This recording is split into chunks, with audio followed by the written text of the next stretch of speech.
Welcome. Tiny Hands, Big Dreams. We have an interesting story. It involves pigs, vampire bats, home tech, off-grid resourcefulness, and our cool Reolink security camera. Now, this all comes into play. What we had going is Mrs. Piggles. Yeah, that's you. And the new Wiggles. Unfortunately, we live in southern Ecuador, which has vampire bats. Now, I had never seen or taken part in vampire bats in my early life because they didn't exist. Now, they're not scary. They're not like things out of cartoons or something. They're the size of a mouse, but they're sneaky. And they sneak up, and then they walk up and they crawl on her, and they dig little holes with their teeth, and then they drink the blood.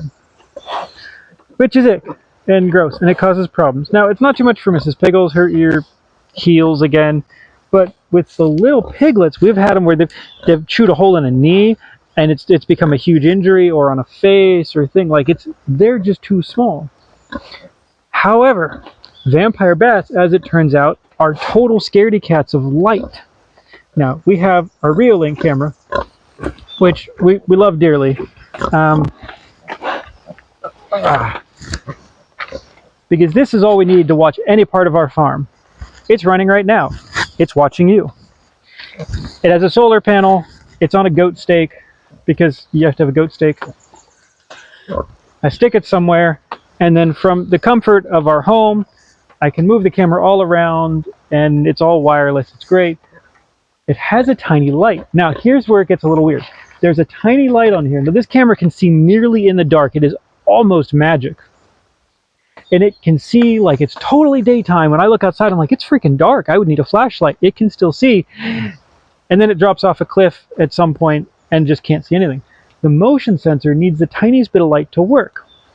It has a pre-record function, which will just record all the time, but then if no motion happens, it throws it away. But if something did happen, it goes back like 8 seconds and adds that to your video, so you catch whatever it was coming into the frame. That's great. But the tiny little light that it needs was enough to scare the bats. Now, the battery runs low in that mode, and with our poor solar days, it wasn't keeping up because it's recording 24/7 and running a light. So we're like, we gotta save battery. So we turned off the pre-record function, which turns off the tiny little light. When I say tiny, you can almost not see it from 50 feet away. It is so dim. But we were using it just to monitor. So then we can take our, I take my little iPad and I flip it open and I turn this on and the light turns on, and there's, we're going to count all the piglets, make sure they're fine.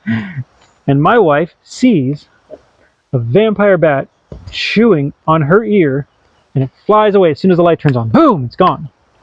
That was the very first night that the light wasn't on 24/7. Super dim LED light. So I think they're afraid of light, but I think they really dislike LED lights even more than regular light. Because I've read that, like, if you have really bright lights, you can keep them off of cattle. This is the dimmest light in existence. Okay, so before we'd done it where we'd take our flashlights and just clip them up under here, and they'll, depending on the charge, they'll go 6, 8 hours maybe. Sometimes by early morning it's not enough. So we decide I'm going to make the most everlasting night light that has ever lasted. So I built one. I used part of an old camera that we had. I used some of our extra batteries for our off-grid power system, some wood, some bits of tubing, random stuff I had laying around, and a couple of LEDs. I think it's kind of neat. By calculations, it should run that night light for about a solid year, running it every night for 12 hours. Yes, Mrs. Piggles. So, let me show you what we've built, and that is the solution to our problem.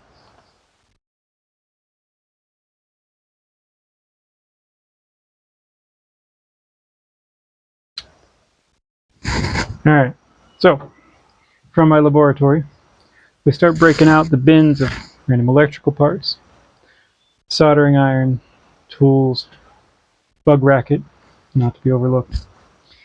That's the camera that used to live here. No more because it stopped working. Let's see. Power supply. It's always good to have a digital power supply. Now, here's the batteries. Really, they're simple things. That's just 2 cells, and they're just big batteries. Each one is a big square box. I did a full teardown of this box.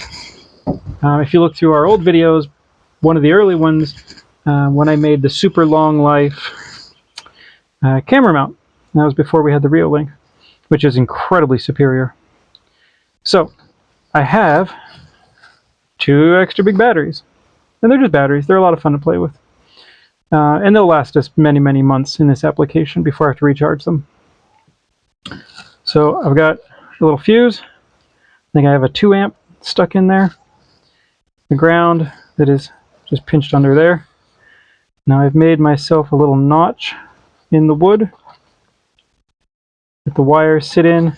Now the bag really just sort of sits in here like this. The whole point of the bag is occasionally this would be outdoors and we've had torrential rains and it'll flood. We've had water up to here. So as long as the water does not crest, then even if it goes through the seams, which are not technically sealed, it can seep through.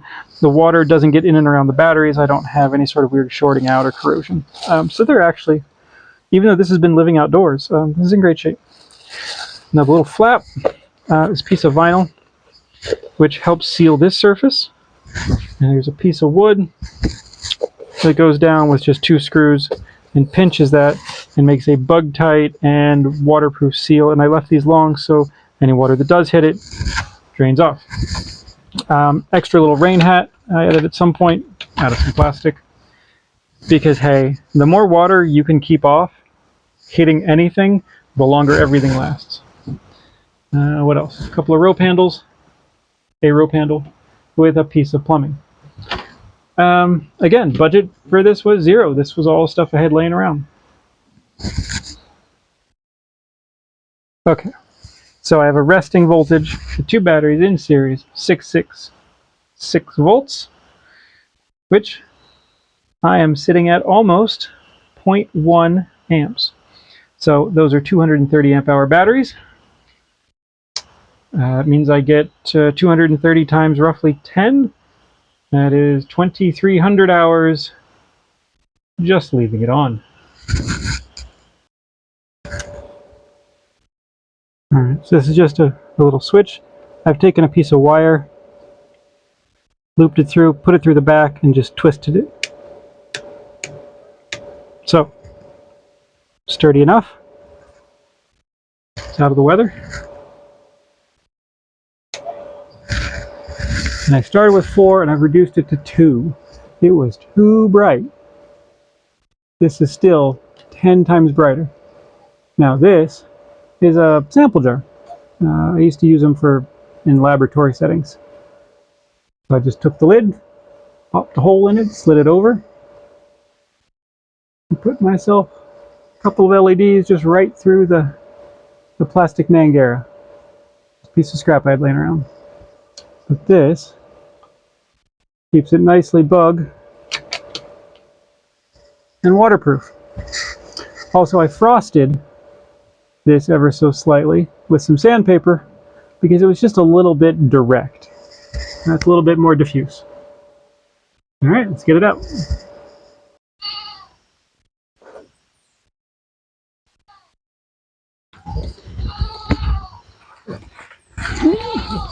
Hi, Miss Pig. What is this, you ask? Well, you asked for nightlight. I made you a nightlight. That's it. That's all it does. It's just going to give you a little bit of light. Keep those nasty bats off, okay? Okay. Have a good night.